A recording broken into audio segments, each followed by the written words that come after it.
right, good evening, everybody, and welcome to Sunday Night at Who Wants to Be a Millionaire. Hey, you may have noticed a small change to my wardrobe. They've added some stripes to my shirts and some spots to my ties, and by next week, well, who knows what I'll be wearing. But one thing for sure is, Robin Riglin is here, sitting in that hot seat, raring to go, waiting for her chance to win $1 million. Nice to see you again, Robin. Nice to see you. We didn't have much time to talk last Thursday night, but you work on the Penn State University campus, right? That's correct. Research administrator. Okay. Well, incidentally, what has happened to the Penn State Nittany Lions this year? The Nittany Lions could use a lifeline, Reg. I mean, they are just... Yeah. I don't know what happened. One of those seasons where it all caved in, huh? Right. Well, what a run Joe Paterno has had, and he'll probably pull this around, too. Incidentally, what is a Nittany Lion? You know, I went to Pitt myself, so I couldn't tell you. Yeah, but you work at Penn State, but That's you still don't know. I'm a trader. All right, tell us more about yourself. You're married, and your husband Jim is in the hot seat back there. How you doing, Jim? Good, Regis. And what do you do? I work for a telephone company. Telephone company, all right. And he had a very romantic way to ask you to marry him. That's right.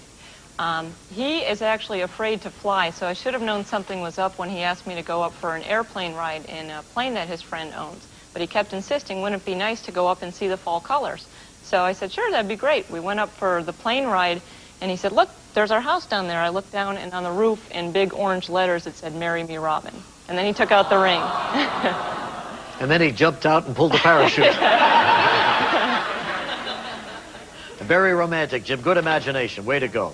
Thank you. See, Robin, you know, you're doing just fine here. You've won $1,000. You're just 10 questions away from winning $1 million. And once you reach the $32,000 level, you're guaranteed to leave here with at least that much money.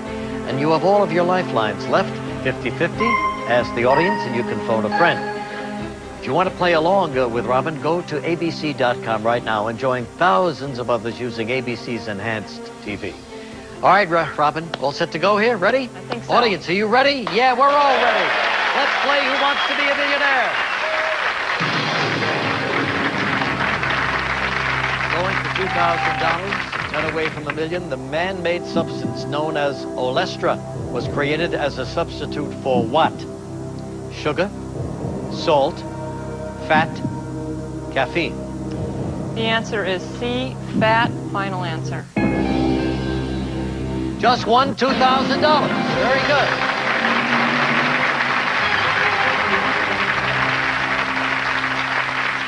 $4,000 right now. Which of these words best describes a mutually beneficial relationship? Macrobiotic, symbiotic, amniotic, parasitic.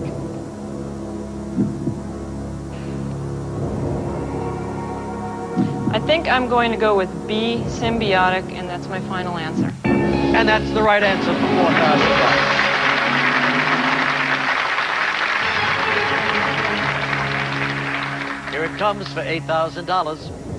The classical art of dressage is used by which of the following? Horse trainer, choral singer, flower arranger, paper sculptor. I don't really know a whole lot about horses and equestrian events, but I'm almost positive that I've heard this term applied to horses. So I'm going to go with A as my final answer. She's not going to take that lifeline. Doesn't need it. Got 8,000.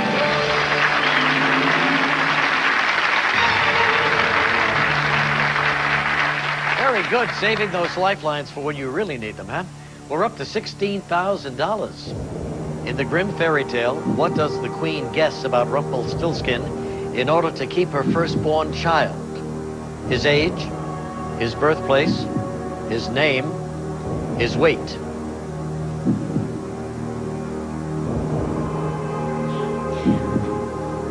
Boy, it's been a long time since I've read fairy tales. I have a baby daughter now, but she's not quite at that age yet, so I'm in between fairy tales.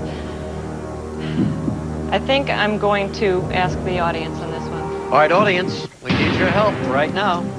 On your keypads, using A, B, C, or D, vote now.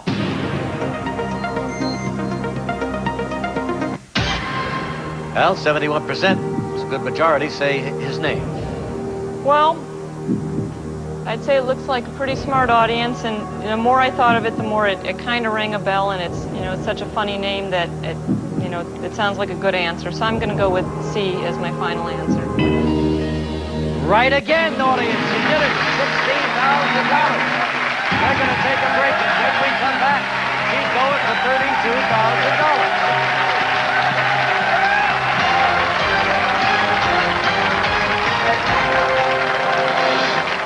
So it's already won $16,000. And Jim's standing by. Now, Jim is the nervous one in the family. Oh, yeah. He's a wreck. Yeah, right now. Mm-hmm. You couldn't sleep last night, Jim? Not at all. Yeah. Tossed and turned. And I understand you don't like scary movies either. I think 30 million more people know that now. You're an attorney, though, huh? Originally, right. I do have a law degree. I no longer practice law, though, in a law firm setting. Right. But you research, what does that mean? Well, you know all those crazy research studies you always hear about being done at universities? Mm-hmm. Well, we're the people that actually negotiate all those contracts. Mm-hmm. And what do they study at Penn State? Well, just about everything. It's a huge university, but I've had some real funny research projects come up. I think the funniest was to try and to see how much people got motion sickness. So they give these college kids their $10 to be the guinea pigs, and then put them in this machine and shake them up and see how sick they got. That's what we're spending our tax money on? Yep, all government money. Okay, well, what did you learn from that?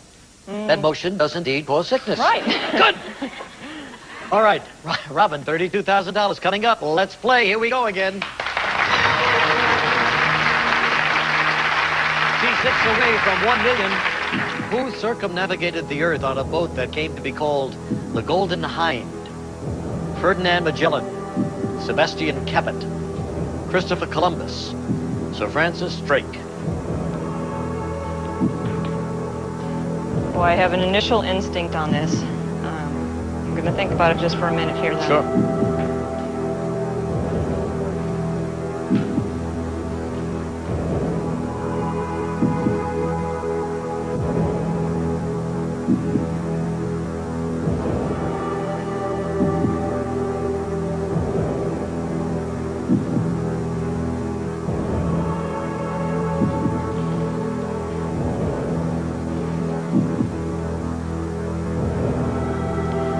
Well, I'm actually not too much of a risk taker, but I did have an initial instinct, and I could lose $15,000 here, but $1,000 paid for some nice dinners here in New York, and being able to have some fun here in the city. So I think I'm going to take a chance and go with my initial instinct. Hold it down. Jim, are you all right? I think so. I don't even want to He's see. okay. I don't want to see. And I'm going to go with D as my final answer. Sir Francis Drake. These are 4 great explorers. You picked Drake. You're right for $32,000.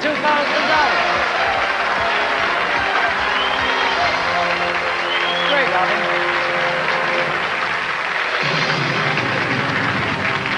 Took them 3 years to go around the world from 1577 to 1580. Nice going. Thank you. And you still save those 2 lifelines. That's very, very important. So we're 5 away from $1 million right now. Here it comes for $64,000. What was the first song the Beatles played on their first Ed Sullivan Show appearance? All My Lovin', Please Please Me, Twist and Shout, Help.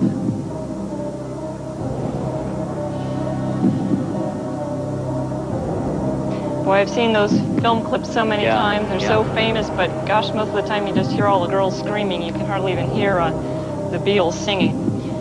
I'm a pretty big Beatles fan, or a music fan in general, and I know that Help came a lot later, so that's pretty easy to rule out.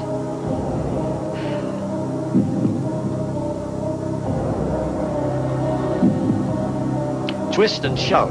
Wasn't that Perry Como? Try to have a little fun, that's all. So that leaves you All My Lovin', Please Please Me, Twist and Shout. And those were all right about that same time when they were just starting out. This might have been a good one for our audience, Yeah. but you still have those 2 lifelines, Robin. I have another initial instinct here. I actually initially thought it was a different song that's not even on here, so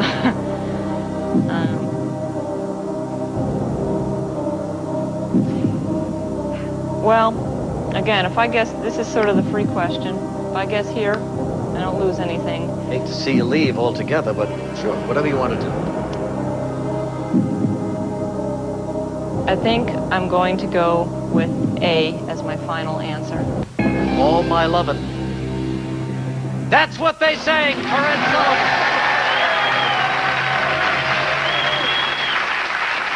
Good for you.